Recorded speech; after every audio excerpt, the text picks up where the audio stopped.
प्रिय विद्यार्थियों, नमस्कार। मैं अनिल कुमार यादव, सहायक आचार्य राजनीति विज्ञान, राजकीय कन्या महाविद्यालय बहरोड। विद्यार्थियों, यूट्यूब चैनल के इस वीडियो में आपका हार्दिक स्वागत और अभिनंदन। विद्यार्थियों, जैसा कि पिछले वीडियो में हमने डेविड स्टन के निवेश निर्गत विश्लेषण का अध्ययन किया था। डेविड स्टन के निवेश निर्गत अर्थात आगत निर्गत विश्लेषण के अंतर्गत स्टन की ने बताया था कि किसी भी राजनीतिक व्यवस्था के कुछ प्रमुख घटक होते हैं, जिसमें आगत या निवेश, रूपांतरण की प्रक्रिया, राजनीतिक व्यवस्था के निर्गत या निकास, प्रतिसंभरण या पुनर्निवेश, क्षमता और पर्यावरण, इन विभिन्न घटकों पर अपन ने चर्चा की थी। विद्यार्थियों, आज के इस वीडियो में डेविड स्टन के निवेश निर्गत मॉडल का मूल्यांकन हम करेंगे। तो बात करते हैं विद्यार्थियों डेविड स्टन के राजनीतिक व्यवस्था के आगत निर्गत विश्लेषण का मूल्यांकन। विद्यार्थियों, डेविड स्टन के राजनीतिक व्यवस्था के आगत और निर्गत विश्लेषण के पक्ष में तथा विपक्ष में अनेक तर्क दिए जाते हैं। इनमें से कुछ प्रमुख तर्क निम्नलिखित हैं। जैसे बात करें डेविड स्टन के निर्गत आगत विश्लेषण के पक्ष के तर्क की, तो विद्यार्थियों डेविड स्टन मानते हैं कि यह राजनीतिक व्यवस्था को निरंतर बनाए रखने के साथ साथ उसकी परिवर्तनशीलता और गतिशीलता को भी बनाए रखता है। तो विद्यार्थियों, पक्ष में पहला तर्क डेविड स्टन के लिए ये दिया जा सकता है कि यह राजनीतिक व्यवस्था को निरंतरता बनाए रखने के साथ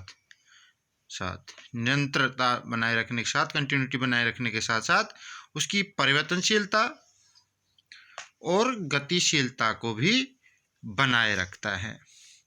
पक्ष में दूसरा तर्क यह दिया जा सकता है विद्यार्थियों कि इस विश्लेषण से, डेविड स्टन के राजनीतिक व्यवस्था के आगत निर्गत विश्लेषण से सभी राजनीतिक व्यवस्थाओं का तुलनात्मक अध्ययन संभव है।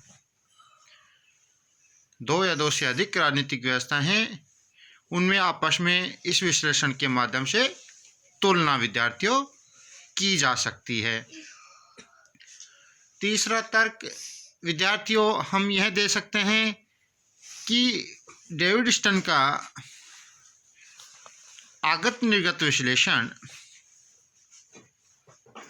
राजनीतिक व्यवस्था पॉलिटिकल सिस्टम और पर्यावरण अर्थात एनवायरनमेंट में निरंतर संबंध बनाए रखता है। इस प्रकार विद्यार्थियों इस विश्लेषण के अंतर्गत चौथा पक्ष में तर्क दिया जा सकता है कि यह राजनीति विज्ञान को स्पष्ट एवं सुविचारित संरचनाएं एवं संकल्पनाएं प्रदान करता है। तो विद्यार्थियों, यहाँ पर हमने डेविड स्टन के आगत निर्गत विश्लेषण के अंतर्गत उसके पक्ष में जो तर्क थे वो बताए। अब बात करते हैं डेविड स्टन के राजनीतिक व्यवस्था के अंतर्गत आगत और निर्गत विश्लेषण के विपक्ष में तर्क।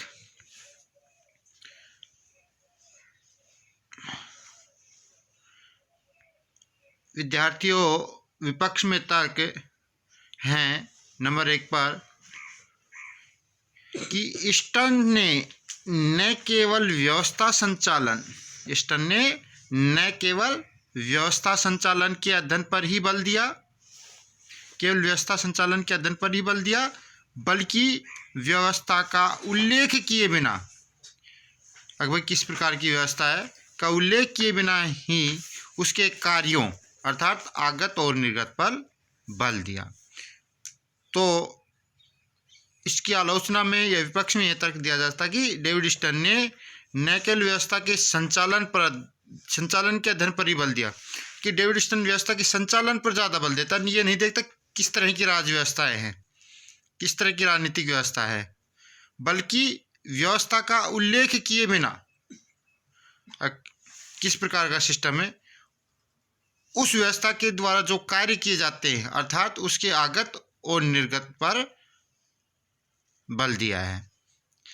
इससे यह विश्लेषण विद्यार्थियों मानव व्यवहार के प्रतिमानों या कहें मॉडल पर आधारित नहीं रहा, बल्कि अमूर्त बन गया है। जैसे यहाँ मूर्त और अमूर्त का अर्थ आपको स्पष्ट करना है। मूर्त जिसको स्पष्ट देखा जा सकता है, प्रत्यक्ष से देखा जा सकता है। अमूर्त जो अदृश्य होता है, जो दिखाई नहीं देता। तो डेविड स्टर्न का आगत निर्गत विश्लेषण के विपक्ष में यही तर्क दिया जाता है कि यह विश्लेषण मानव व्यवहार के प्रतिमानों पर आधारित नहीं रहा, बल्कि अमूर्त बन गया।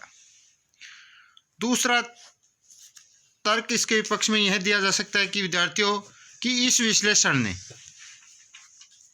डेविड स्टर्न के आगत निर्गत विश्लेषण ने अपने आप को राजनीतिक व्यवस्था से संबद्ध सदस्यों से जोड़ लिया है, जिससे इसमें जनसमूह एवं उससे जुड़ी घटनाओं के अध्ययन की उपेक्षा हो गई है।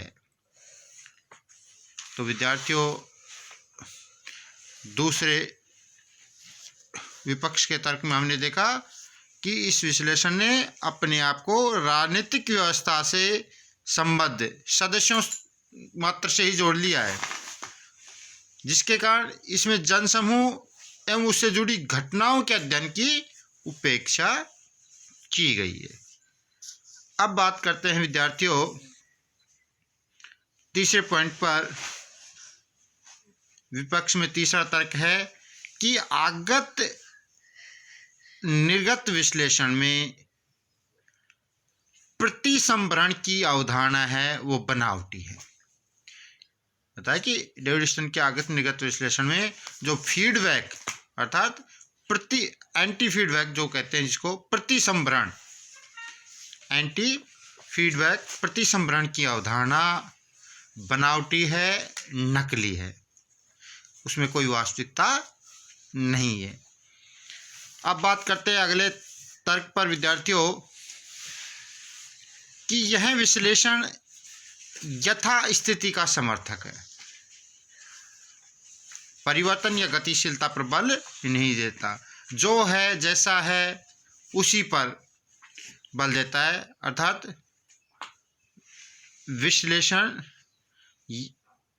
यह विश्लेषण यथा स्थिति का समर्थक है। और राजनीति के हास्य अर्थात राजनीति के पतन,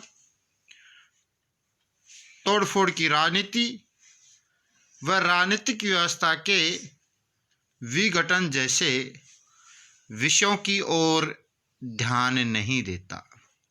तो विद्यार्थियों, यह विश्लेषण अनुदारवादी, यथा स्थितिवादी, परिवर्तन विरोधी, अनुभव निरपेक्ष और अव्यवहारिक है। तो विद्यार्थियों, हमने देखा डेविड स्टर्न के आगत निर्गत विश्लेषण के मूल्यांकन के अंतर्गत हमने इसके पक्ष में भी तर्क देखे और विपक्ष में तर्क देखे, और निष्कर्ष के रूप में पाया कि यह विश्लेषण अनुदारवादी, यथास्थितिवादी, परिवर्तन विरोधी, अनुभव निरपेक्ष और अव्यावहारिक है।